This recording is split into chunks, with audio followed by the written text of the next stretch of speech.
hurricane is threatening the Gulf Coast of the U.S. The hurricane called Laura barrels towards the shores of Texas and Louisiana. The storm is forecast to make landfall late Wednesday or early Thursday. It is expected to intensify into a Category 3 hurricane as it moves towards the U.S. coast. The U.S. National Hurricane Center has warned that this hurricane could rapidly intensify into one of the most powerful hurricanes to hit the region ever, and has urged residents of Texas and Louisiana to be prepared. The governor of Louisiana has said that Laura could rival the 2005 Hurricane Rita, which remains one of the fiercest hurricanes to have ever hit the U.S. Gulf Coast.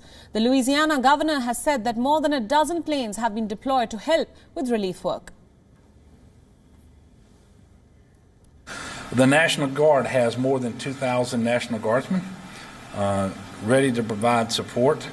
They have staged 94 high-water vehicles across South Louisiana, also 55 boats, I think, and even a dozen aircraft.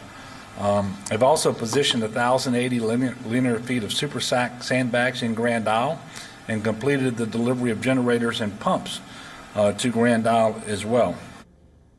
Laura comes on the heels of Tropical Storm Marco, which made landfall on Monday, albeit with a much lower impact. The threat of two possible hurricanes in short intervals has now prompted energy companies in the region to shut operations. This has in turn resulted in a downfall of nearly 10% in the total crude oil production in the U.S. The storm has already wreaked havoc in the Caribbean, killing more than 10 people in Haiti and damaging several homes and buildings in Cuba.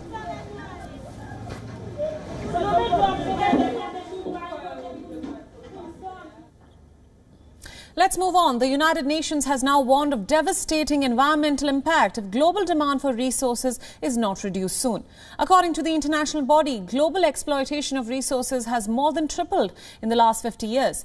A 2019 study found that surging consumption of natural resources accounts for half of the world's planet-heating greenhouse gas emissions.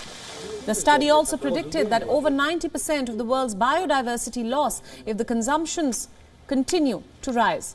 According to the current trends, the Global Resources Outlook predicted that if resource use doubles by the year 2060, a further 10% of forests and 20% of habitats will completely disappear. The findings were released at the UN Environment Assembly, a 5-day summit where ministers commit to create a more sustainable planet. Experts even warn that carbon emissions could increase by about 40% by 2060 if the current consumption continued. According to the UN, without efficient resource management, achieving global targets on climate change like the Paris Agreement would become difficult. The Paris Climate Agreement, adopted by almost 200 nations in 2015, set a goal of limiting global warming. Experts have also called for an increased regulation on resource extraction and more investment to develop alternatives.